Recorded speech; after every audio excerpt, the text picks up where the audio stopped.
Hey, Spider fans, welcome back to another episode of Spider Sound Off. This is Tom. And this is Porter.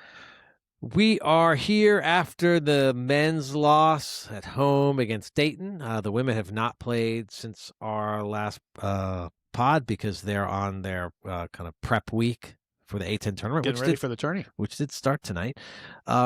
And maybe we just start off with the women. Some good news as we're not to this point yet for the men, but as you get to the conference tournament, they announce awards. No surprise, Maggie Doogan, now Player two-time. of the year, the first Richmond Spider to win A-10 Player of the Year twice. Yeah. And the first Spider to do it since way back when we were in school, actually. And they haven't really hyped it, but I'm pretty sure she has broken the all-time single scoring record for a women's player. I think For a season, you mean? For the season. For one season? I think she's the all-time leading scorer for women's. I came up to that myself, but no one else has said that loud and clearly. It seems like something you'd brag about. There could have been some player that came in for just a year something. and had a monster season. You never know. Now, we do also, Rachel, first team. So 2 years in a row, she was also first team. Yeah, so on top of the Player of the Year, Maggie was also all first team A-10. Rachel was all A-10 first team. And how many other players do you think were on the first team? 4 more. Yes. Because there's 6. Yes, because the A-10, as yeah. you heard me complain a few months ago, they put 6 on all of their teams. 6. That did, Allie ended up on the second team. Yep. Congratulations to her. We don't know if she's on the starting 5 of the second team or off the bench on the second team. That first key reserve, right? She's on the starting 5. Now, there was a bit of a snub, we thought. Yeah. Oh, all defensive team did not have any Richmond Spiders. That rankled me. So Newell did not get all defensive team. We believe in you, Alicia. We think that you're all defensive worthy. And, if we were to give out a Spider Sound Off Defensive Player of the Year, it would undoubtedly be to Alicia Newell. Can I make one more complaint? I got to look for this quote because this is one of the best lines I've heard in a while. So the A-10, drink a little apple juice. The A-10 bragged. They put out a tweet that at the men's tournament in Pittsburgh, as part of the 50th anniversary, they're having some like whiskey, which is available at the tournament. Some brand, I can't remember who, but it was kind of this big like, hey, look at this whiskey that's going to be available at the end of the tournament. So I put on Twitter, I'm like, well, it's not available at the women's tournament?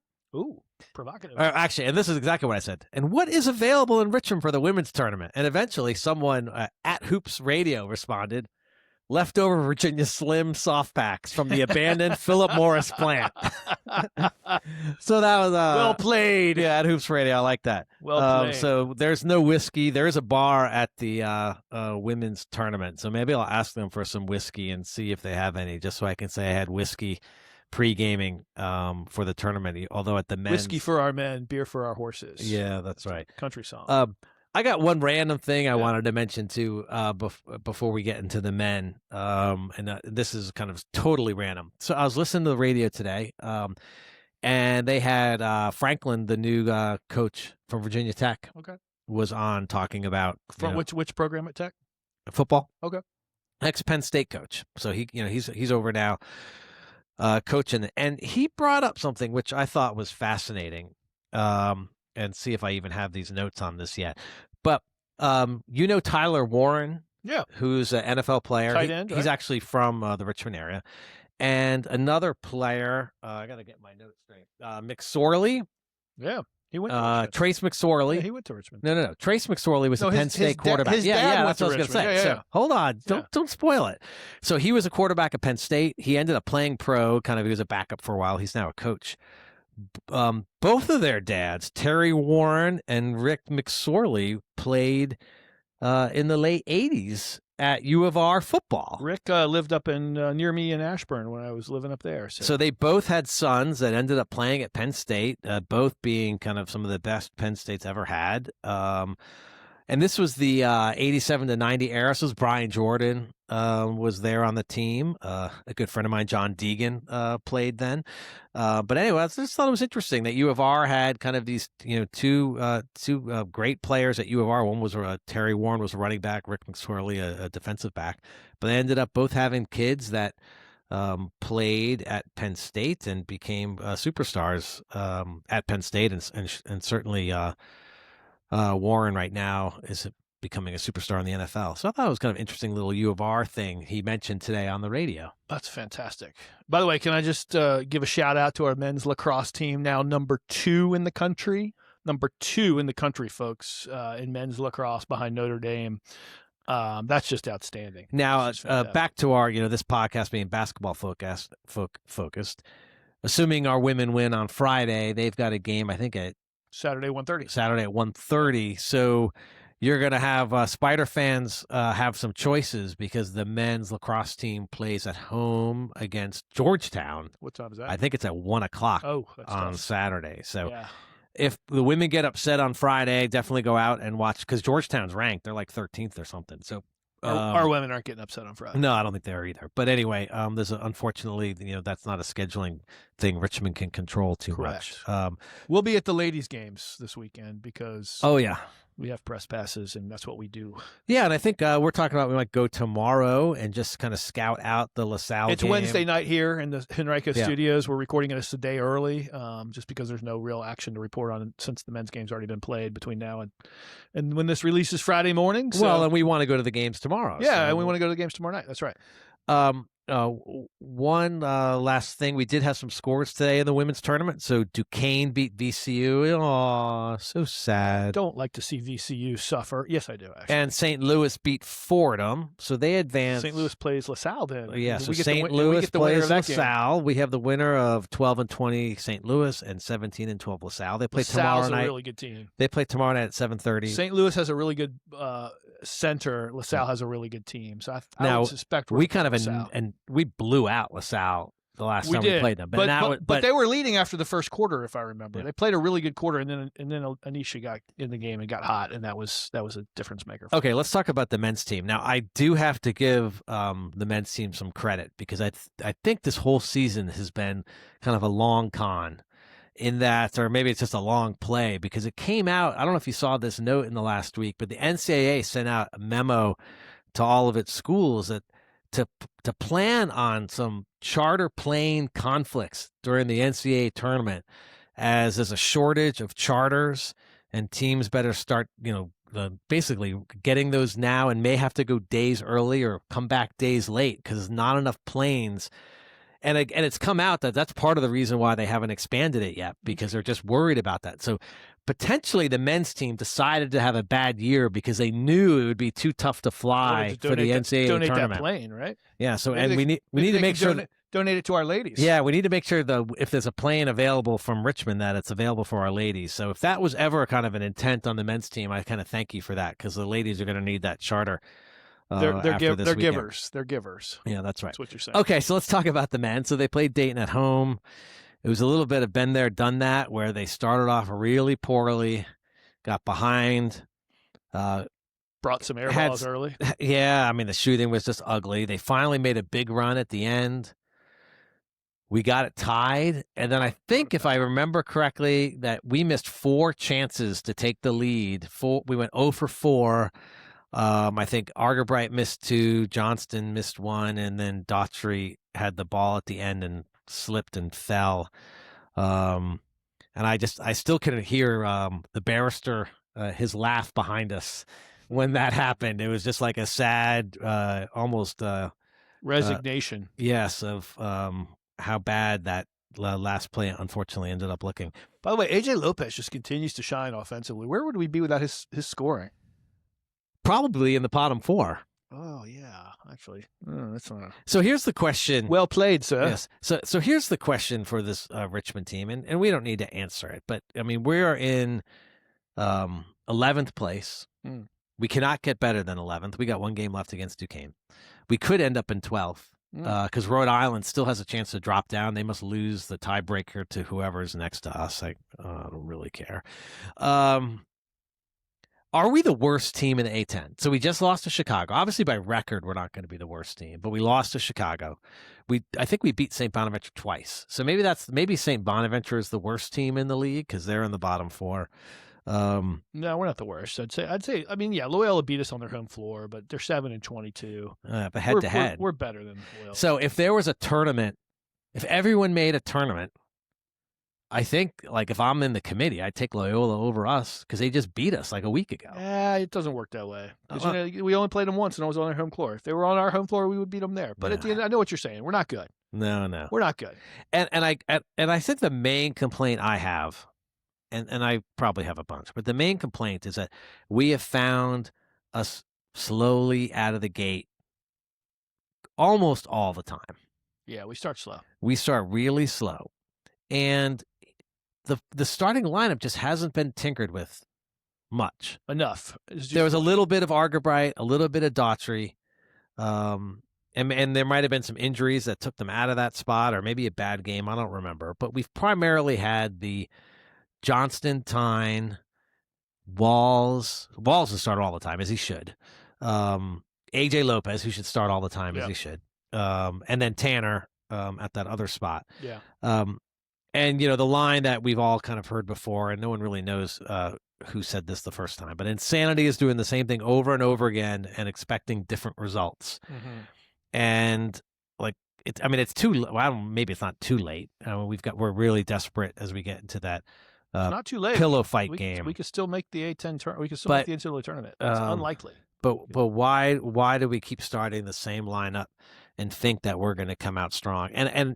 And buried in that complaint is that Johnson doesn't seem to want to shoot for the first 10 minutes of the game. And I really like the guy. He's super entertaining, and he's had games earlier in this year that he kind of took over. Mm-hmm. So he's had the no scoring first half, the 20-point second half. So he's certainly not a guy you don't want to play. But our team is struggling to start, and maybe one of our best players doesn't even shoot for the first 10 minutes. And I just don't, I don't get it. Yeah, I mean, I think, it's a tricky situation because you guys heard us reference the John O'Connor article.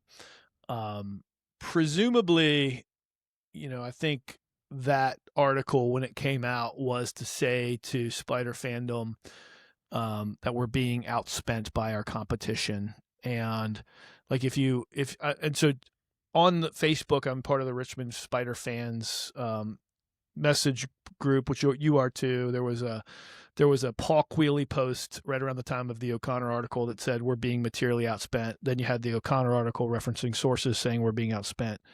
So I suspect that was kind of a message to say, hey, we need to spend more to compete with the top levels of the A-10. And I know you would say, well, we're not beating the bottom levels of the A-10. Yeah, that's right. I mean, John O'Connor's article implied that we're in the middle. Yeah, we're in the middle, pack. And so we're not. But we're not 8-8 or 9-7. Right. Or we lose to Duquesne, and we have the same record as last year. So I mean, I think overall there's a couple things to think about, right, with the men's team. The first is, I'm gonna guess we're gonna spend more money next year on basketball. It's our flagship sport at U of R, and I'm going to guess that more money will be spent. Here's what I worry about. Yeah.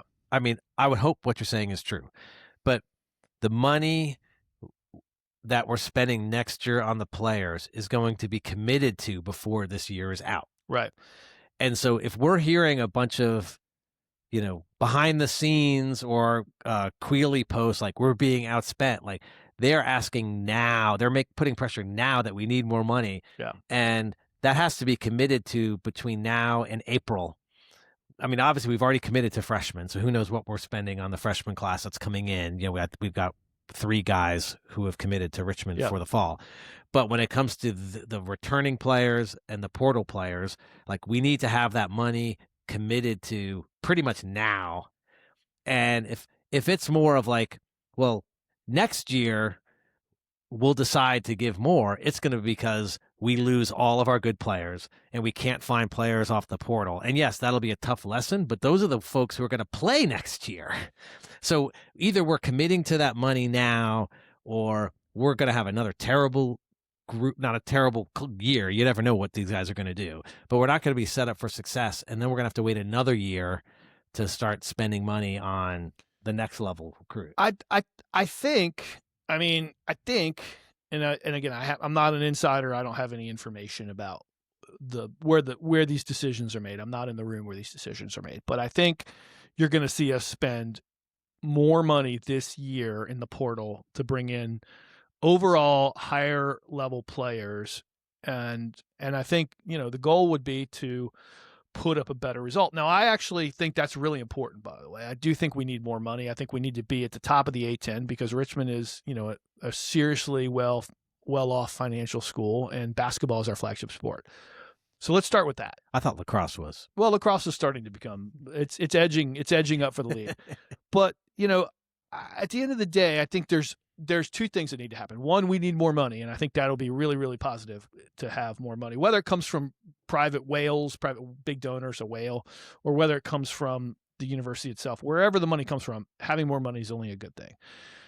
Mooney has proven he can win with talent. If you look back, I looked at his last 16 years on KenPom. 11 of those 16 years, he's been in the top 100. Now, I'm not saying the top 100 is successful in this day and age, but there are 365 teams in college basketball. Top 100 should be the measuring pole. Every year we should be in the top 100. 11 of those 16 years he's been in the top 100. You really want to be, I think, where St. Louis is this year, where VCU is every year, it feels like, and that's really in the top 50, right? And so the question I have is, when we spend $5 million instead of $2 million, or spend $6 million instead of $2 million, whatever those numbers are we going to move in the top 50, or are we just going to cluster around the top 100? And I think for me, you guys hear me say over and over again, I believe in analytics. Analytics are just what I believe could guide us to a successful path, right? And so I think with analytics applied to Mooney's coaching, we could actually, and the additional monies that I presume will come in, they might not, but I'm presuming they'll come in, you'll be in that top 50 every year, which is, I think, the measuring stick that all of us want, right? So let me throw an alternative idea, and most fans are going to hate this. So I sit here, and if you look at probably 9 out of 10, if not 10 out of 10 of the folks who are looking at the bracketology, we're a one bid league. Mm-hmm. You going to move us to the Big East? No. If we're in a one bid league, we should go to a one bid league that doesn't need as much money to compete. I don't like that at all. I know you don't. But I don't like that. You want to go back to the CAA. I'm going to feed the rumors that started when our football team moved to the Patriot League. If we went into the Patriot League and had $2 million, we may be at the top of the Patriot League in spending. We can win the Patriot League. Yes, you got to win the tournament. It's the only way you're getting into the tournament. I don't like that, and here's why. Let me just tell you why I don't like that. Because if that's the case, and you are in the Patriot League and you make the tournament, your whole successful outcome would be as a 14 beating a 3, you declare victory if that happens, and that was the greatest year ever. I don't think any of us imagine that. We have never won. We've won as a 12, a 13, and a 14, and a 15. Right. We've never won at a seed higher than 12. I'm just saying, at the end of the day, we all got into the A-10 hoping we would actually be able to go beyond the first round. And we did. We got to the Sweet 16 one time. And I think we've had teams that, one team that the one tournament was canceled by COVID, another one where we won in the first round. We've had teams that are close. So I actually think we're in the right place. I think we are. Yeah. But the A-10 is not what it used to be. So the A-10 used to be we could there used to be Butlers and Temples and UMass back in the 80s. But anyway, the A-10 was 3 bids was kind of, there's a pod called the 3 bid league that was created because that's what the A-10 was. If the A-10 is turning, and again, there's a bunch of reasons that I hate as to why teams in the A-10, similar to the Patriot League, but definitely A-10, they can't get the games they need against the bigger conferences. The net is totally leaning towards you can go 1-15 in the SEC and have a better net than a good team in the A-10. So there's a bunch of things I hate about how the system is set up. Right. But I feel like the system is set up where the A-10 is a one bid league, and if you got to spend $5 million to get that one bid, which is going to either you're the St. Louis and you're kind of the top 30 team, or you win the Atlantic 10 tournament. I'm not sure there's an advantage to the A-10 if you're a one bid league. If you look at what St. Louis is doing this year, they are rewriting the definition of what success looks like in this current environment. They are a dominant team that has, I believe, Sweet 16. Sweet 16 is the level that I think they'll get to. They could be in the Elite Eight. VCU went to the Final Four in the Atlantic 10. Richmond had a Sweet 16. We've had runs where teams have actually made a charge. You can win from the A-10. Yes, we're going through a difficult time as a league and a difficult time as a program. Let's be fair and honest, right? We're 10-25 in our last 35 A-10 games as a men's team, and that's not where any of us want it to be.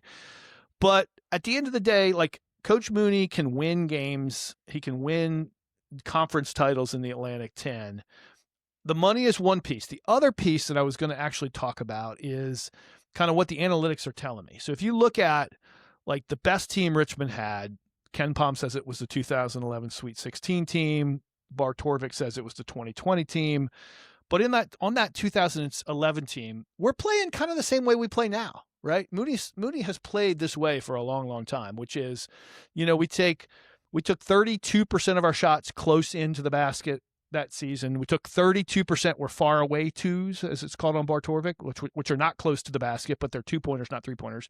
We took 37%, which were 3-pointers, rounding up those numbers, right? That same year, VCU went to the Final Four. They took 34% on the close, so 31-34. They took 24 far twos to our 32, right? And then they took 41 to 36 on the 3-pointers. So a lot more 3-pointers, a lot less far twos. Last year, we did not have a good team.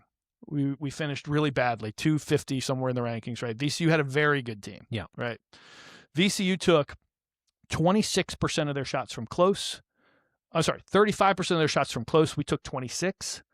They took 17 2% of their shots were far away 2-pointers. We took 28. So we're almost flipping the close versus the far. We both took a lot of threes, 47-45. Now, let me give you one other data point. This year, 2026, 2 teams. St. Louis, best team in the A-10. You are bottom 4, right?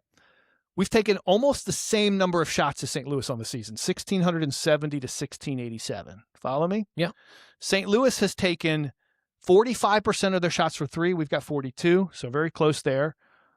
47% of their shots were close in 2-pointers, meaning right under the basket, right? We've taken 29.6, which is an improvement over prior years. Far away 2-pointers, St. Louis's number, 7. 7% of their shots are not under the basket or 3-pointers. 28% of our shots are far away 2-pointers. Now, the question is, why is that? It could be that we don't have the same caliber of player as St. Louis, right? It could be the coaching style, but I think, if we can adjust the system so that, we're taking more shots under the basket, you need probably better players that can get under the basket and get open looks, right? Or aggressive athletic looks, whatever does it. Then I think, Mooney has shown he's a top 100. He's going to be in the top 100 almost every year with the talent. So the question is, can we get in the top 50 like St. Louis has done? I think you need the money, and I think you need a slight adjustment to, how you're coaching the offense.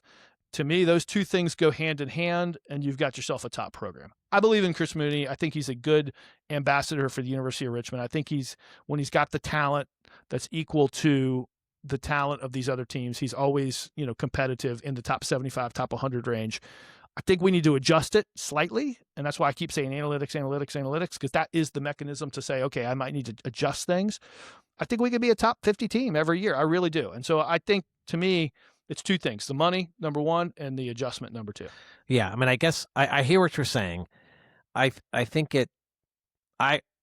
from the outside, I would say, if you want to play like a St. Louis team, and there are other teams that have made kind of that sort of dramatic shift over the last few years to how they're shooting twos, I think you need to get an assistant coach who's, the 22-year-old, and I'm making this up, video coordinator for one of those teams, who's an analytics kid, who's going to be the next superstar, who can come in and be like, this is the offense we need to install. I don't think it's Mooney making like a tweak on his own. I think you need an outsider to come in and help Coach Mooney take the offense to that the level that it seems to be is the standard today, which is you don't shoot long twos and you don't recruit players who like long twos. Like the pull-up jumper. I mean, I go back to that 2011 team again. It's 14 years ago, 15 years ago. 32% of his shots, were for long twos, right. And that worked then. And he it made doesn't work 16. anymore. I get it.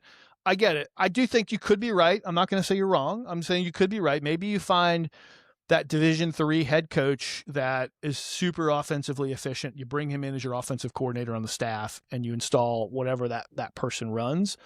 I think you could modify the Princeton offense, as we call it, or the Richmond offense. I do think you could modify it with bigger, better players to be, more representative of the systems that are crushing it today. And a little bit of my, what's the future of the A-10?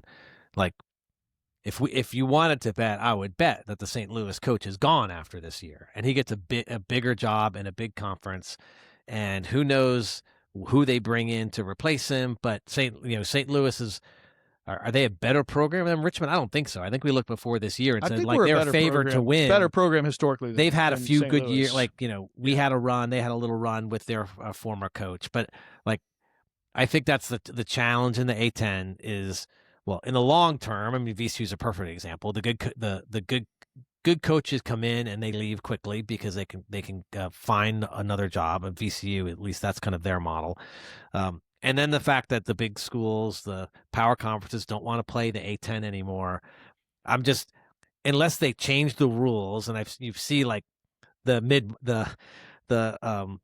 A-10 pods or other pods bring up these are the rules they should change. You have to be 500 or better in your conference to make the NCAA tournament.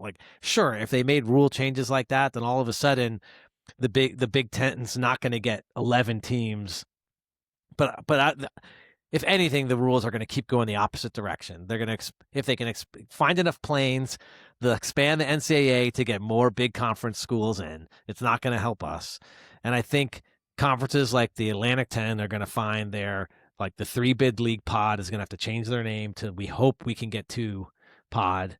And I think, and I'm not, this whole let's change leagues is not this thing I've been thinking about for a really long time. Right. You're just being provocative. You're being provocative. I'm just not convinced we should take $5 million. I can't wait to see the hate mail we're going to get for your suggesting I'm not convinced we go to the Patriot pod. That we should take $5 million from our donors or $5 million from the rest of the school budget to bring in players so we can be third place in a league that only gets one team in the NCAA tournament.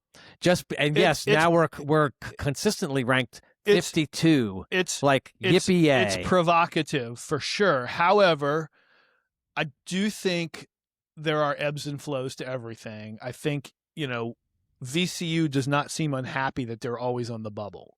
You want to talk about energy? Look at the women, right? The women have the energy because we're on the bubble. We're one good win, one bad win away from the NCAA tournament, one bad loss. And I mean, that's where we want to be come March is every game matters. And that's all we really care about. I mean, that's what we will care about. So to me, let me recap this entire 30-minute discussion. I think you're saying that we should raise $5 million and give it to the women's team. Well, I think the women should get a lot more money. I do. You guys know I'm a big fan of the ladies program, and I'm a big fan of what we're doing over there. So I do think they should get more money. Let me just kind of boil it down to this. Mooney is a good college basketball coach. He'll be a top 100 coach every single year he has the talent. No question in my mind. To be a great coach in the top 40 every year, I think we need a slight adjustment to the offense. That's my personal opinion. That's borne out by the analytics that I look at over time. And so the question is, can we do both? Can we get a lot more money in the Coach Mooney's hands so we can be a top 75 program? And can he slightly adjust the system so we're getting a lot more inside looks? And I mean, that comes with the whole thing from the top down, looking at it what kind of player do we need to recruit? What kind of, athleticism do they need to have? What's their game look like? And I think, that's where I want to be. I want to be challenging. I want to be like VCU is right now, which is going to the tournament every year, worst case every other year. And when I get there, making some noise because I'm a good team and people don't want to play me. I would love that too. I don't think we're set up to success for that in terms of VCU's, alumni is huge. Ours is not.